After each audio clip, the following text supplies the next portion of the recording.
Andrea Dovizioso in those classic battles with Marc Marquez, the last corner thrillers. Jorge Lorenzo, Jorge Martin, and most recently Pecco Bagnaia have tasted race. First corner, Jorge Martin, of course, looking to make up ground once again from 12th on the grid. Perhaps he'll be a little bit more circumspect this time, but you can understand why there's quite a bit of tension amongst the riders on that grid. Just a quick confirmation if you were with us before. Austria, it's full throttle, lights out, and we are going. Spielberg, superb start from pole position once again by Pecco Bagnaia. He's nailed it just as he did in the sprint yesterday. Really good start as well by Luke Marini. He's up beside P3, although he nearly lost the race. And Bezzecchi, Fabio Quartararo is 7th, and Jorge Martin, with that long lap penalty to come, is up 4 into 8th. Viñales trying to recover from another poor start. He has got through on his teammate Aleix Espargaro halfway round this opening. Really trying to attack because he's so close, and you don't want to be that close for too long because of front tyre temperature. So he's clearly aiming at trying to get in the front, get the cool air, because more than 3, maximum 4. Back once again of Pecco Bagnaia. It's already a second of empty time behind Binder to the second of the factory KTMs of Jack Miller. Jorge Martin has not yet served that long lap penalty. He's got 3 laps to come through there. At the moment Today's sprint to complete another solid weekend. There he is in 4th spot. His brother Marc Marquez down in 17th place, having been the only rider of 23 to go out there with the Michelin soft rear tyre. it was a really tough second lap for Fabio Quartararo. Early on as Quartararo runs wide through turn number 9. So that's where he lost all that time then at the end of the second lap, and you'll see Bastianini just easing through, and Zarco. But Bagnaia just too good himself on the front end of that Ducati, and Pecco Bagnaia will know at the back of his mind as he sees on his pit board, sees the lap counter, Binder plus 0.1. He will know at some point that Binder's going to have sat behind Jack Miller for the first 3.5 laps. Alex Marquez at the moment, he's 1.8 seconds off your lead. Straight away there, he was able to put nearly half a second between himself and Miller in that 3rd spot. And because of the last time around did a 1:30.4, which was quicker than everyone ahead of him, with the exception of the leading 3.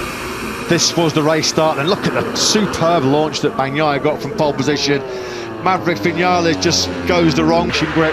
Over the line, nearly a quarter of a second between Bagnaia and Binder, with Alex Marquez 1.7 seconds behind 2nd spot. And the fastest rider on circuit in this Austrian Grand Prix, and we're on lap number 7, and the KTM factory team are already getting a message through to Brad Binder about mapping 2, so already potentially changing the mappings, altering the power just to try and...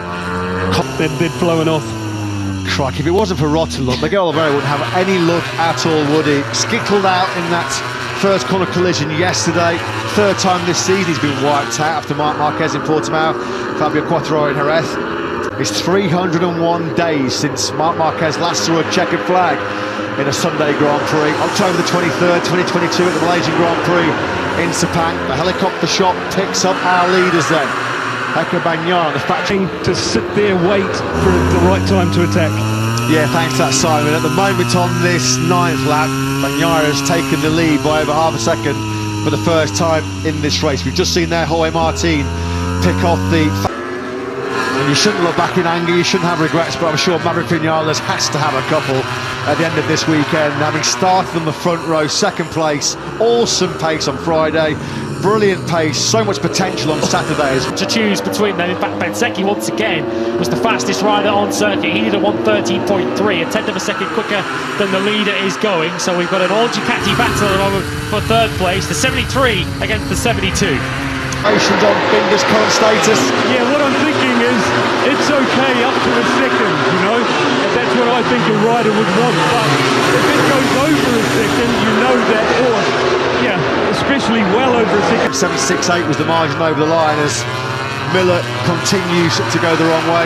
He's now picked off by another factory Aprilia. This time around it's Aleix Espargaro who's gone through. That's put the British Grand Prix winner up into 7th spot. It feels like adding more pain to what's been a tricky Sunday here for Miller in KTM's home Grand Prix. There you go, confirmation on the screens of the track this morning. Just has not got again. There's a shake of the head there coming out of that final corner from Miller.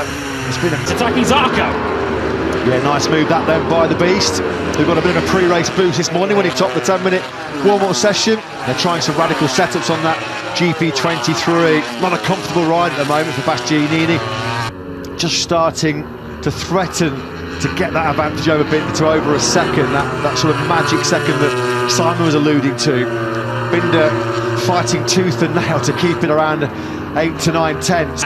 He's a 30.7 for the South African in second, which is why he's now dropped to around 1.1 seconds off the pace, although that's nothing compared to the problems of his teammate at the moment. Jack Miller's about to be overtaken by Fabio Quartararo, who pulled off the overtake of the year into Crypto Data RF, and he's got a track limits warning as well. So has the likes of Ika Lecuona and Fabio Gian Antonio. None of that trio currently circulating in the point scoring places. This was the attempted and ultimately unsuccessful overtake. To the South African up ahead, you could see just behind Betzecchi, the second Mini VR46 Ducati of Luca Barini. He did a 130.8 last time around, so he's holding a pretty safe and secure big place. Here he is on the number 10. He had a good outing 2-3 years ago, and ran wide, let's see the track on the last lap, an automatic penalty, which meant Marco Bezzecchi gleefully took the race win. And Jorge Martin will clearly feel that he not started from the back of that fourth row with his fastest lap cancelled. Well, in 2.5, that was half a second quicker than Binder in second place. Binder dipping back into 131s. Valentino Rossi, the manager and mentor of Pecco Bagnaia, he'll be loving the work. Pecco Bagnaia, some additional thoughts from you? No, just that I think everyone can see Brad in the last lap or so is losing for the win, because Bagnaia in cruise control right now. Brilliant performance by him. This is the battle that's raging for third, fourth and fifth, still headed by Marquez.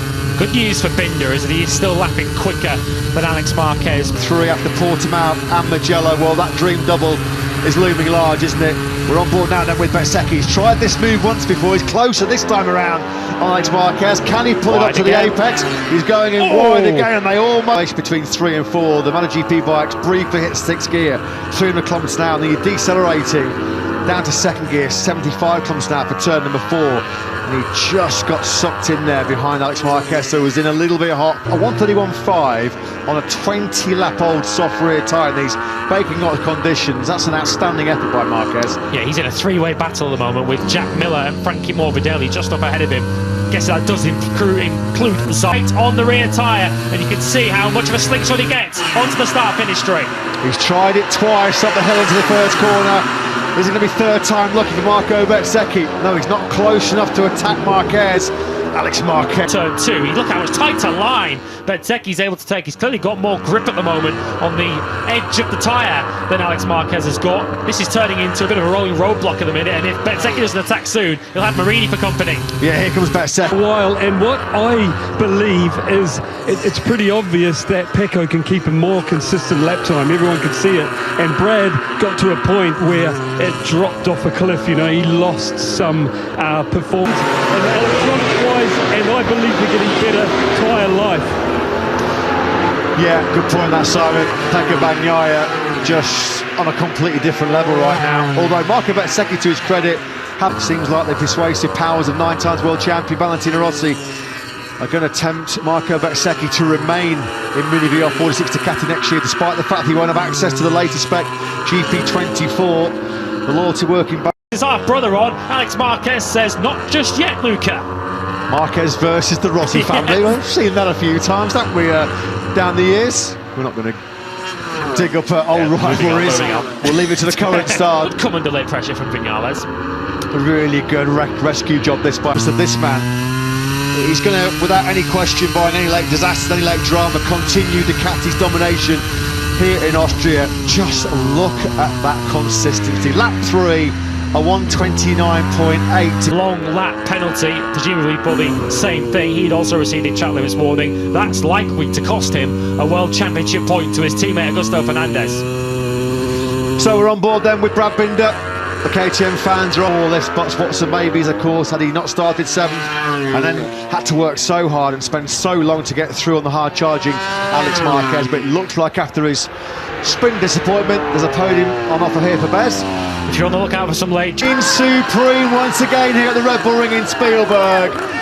Few more jubilant celebrations inside the factory Ducati garage. Pecco Bagnaia wins by a mile, 5.1 seconds ahead of Brad Binder. Back off there, isn't he? A proper pat on the back. Valentino Rossi then, 2 VR46 Academy riders on the podium. Let's get some thoughts from Ducati technical genius, Gigi Dall'Igna, who's beside me. Yes, Gigi, it looked to me. Now here at the Redbulring. Some late penalties to draw your attention to, incidentally. Paul Espargaro